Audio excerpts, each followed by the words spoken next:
जय श्री कृष्णा, राधे राधे। आज इस वीडियो में हम आपको सुनाने जा रहे हैं वैशाख मास महात्म्य का 7वां अध्याय। आइए वैशाख मास के 7वें अध्याय को सुनते हैं। श्री नारद जी बोले, मिथिलापुरी का धर्मात्मा राजा इस अद्भुत चरित्र को देख हाथ जोड़कर बैठे हुए ब्राह्मण से कहने लगा, हे महात्मन, मैंने यह बड़ा अद्भुत तथा आश्चर्य रूप चरित्र देखा है, जिनके धर्म के प्रताप से इक्ष्वाकु वंशीय राजा की मोक्ष की प्राप्ति हो गई। इस धर्म को विस्तार करके कृपा करके मुझे सुनाइए। राजा के प्रश्न को सुनकर महात्मा श्रुतदेव धन्य है ऐसा कहकर राजा की प्रशंसा करते हुए बोले, हे सौम्य, शुभ भागवत धर्मों का अनुसरण करते हुए बोले, हे सौम्य, शुभ भागवत धर्मों का वर्णन मैं तुम्हारे आगे करता हूँ। इनको जान लेने से प्राणी सांसारिक जन्मादि बंधनों से मुक्त हो जाता है। वैशाख मास में जो धर्म है, जैसे जल का घड़ा देना, प्याऊ लगवाना, मार्ग में छाया करना, बावड़ी, कुएं, तालाब, धर्मशाला इत्यादि बनवाना, सूर्योदय से पहले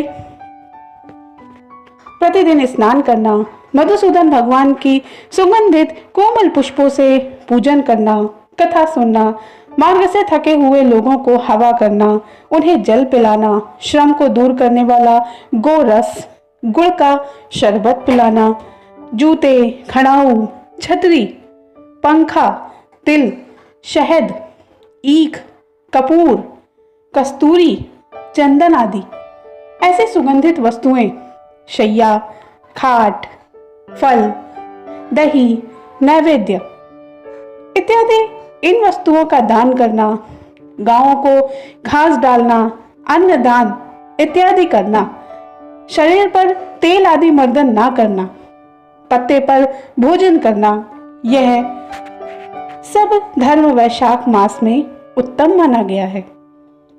स्त्रियों को माधव भगवान का पूजन फूलों से करना चाहिए। ऐसा ना करने से उन्हें पुत्र, आयु तथा पति का सुख प्राप्त नहीं होता। वैशाख मास में जल व अन्न दान भूखे प्राणियों को अवश्य करना चाहिए। यदि आप ऐसा नहीं करते हैं तो आपको पशु और पिशाच योनि की प्राप्ति होती है। हे राजन, मैं अन्नदान ना करने की एक अद्भुत कथा आपके सामने कहता हूं, उसे ध्यान पूर्वक सुनो। रेवा नदी के किनारे मेरे पिता पिशाच होकर भूख और प्यास के मारे शिथिल होने से उनकी क्षुधा और तृष्णा बढ़ गई थी। छायाहीन सैवल के वृक्ष के पास अन्न न मिलने के कारण अपना ही मांस खाने से कंठ के बीच में मांस फंस खड़ा हो गया था। कंठनली का छिद्र सूक्ष्म हो जाने से पीड़ा के कारण प्राण जाने का भी भय था। कुआं, बावड़ी, शीतल जल को वो विष समझा करते थे। मैं गंगा यात्रा के निमित्त जा रहा था, तब मार्ग में दैव योग से रेवा नदी के किनारे जा पहुंचा।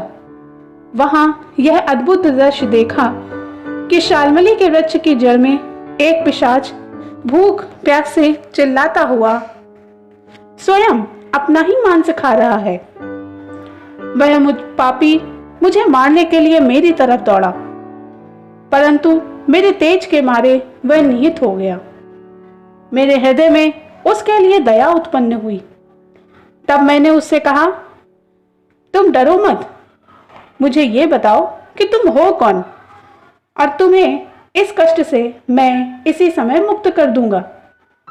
मेरा ऐसा कहने पर अपना पुत्र मुझे ना जानकर वो कहने लगा कि पहले मैं आनर्त देश में भूवा रख नगर में जन्मा था।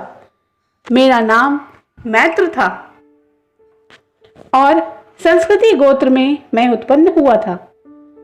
तप, दान, विद्या और यज्ञादि में मेरी बड़ी ही निष्ठा थी। मैंने संपूर्ण विद्या पढ़ी और पढ़ाई। संपूर्ण तीर्थों में मैंने स्नान किया है। हे अंग, मैंने भिक्षा के लोभ से वैशाख मास में अन्न का दान नहीं किया। इससे विचार होता है कि इसी कारण मुझे पिशाच की योनि मिली है। अब मेरे घर पर श्रुतदेव नाम का एक पुत्र है, जो बड़ा ख्यातिवान है। उससे मेरी दशा कह देना कि तुम्हारे पिता अन्नदान ना करने से स्वर्ग नहीं गए और नर्मदा नदी के तीर पर बड़े दुखी हो रहे हैं। साथ ही साथ वो अपना ही मांस खाकर वृक्ष की जड़ में पिशाच बनकर बैठे हैं। अतः पिता को पिशाच योनि से छुड़ाने के लिए वैशाख मास में प्रातःकाल स्नान कर विष्णु पूजा और भक्ति पूर्वक जल में से मेरा तर्पण करे। फिर किसी ब्राह्मण को वह अन्नदान करे, जिससे मैं विष्णु पद को प्राप्त हो जाऊं। यदि तुम मुझ पर दया करोगे तो तुम्हारा कल्याण सर्वर्थ होगा। अपने पिता की ऐसी बात सुनकर दुख के मारे उनके पांवों पर बड़ी देर तक लकड़ी की भांति वह उनके ही चरणों में पड़ा रहा और अपनी निंदा कर नेत्रों में आंसू भरकर कहने लगा कि हे पिता, तुम्हारा पुत्र मैं ही हूं। दैव योग से मैं यहाँ आ गया हूं। अब तुम्हारे बतलाए अनुसार यात्रा करके शीघ्र घर जाकर मेष की संक्रांति में विष्णु भगवान निमित्त अन्न अर्पण करूंगा। पिता के आज्ञा अनुसार मैंने तीर्थ यात्रा कर घर आकर वैशाख के महीने में अन्नदान किया। तब मेरे पिता पिशाच योनि से मुक्त होकर विमान पर चढ़कर मुझे आशीर्वाद देते हुए विष्णु लोक को गए, जहां से वे फिर कर नहीं आते हैं।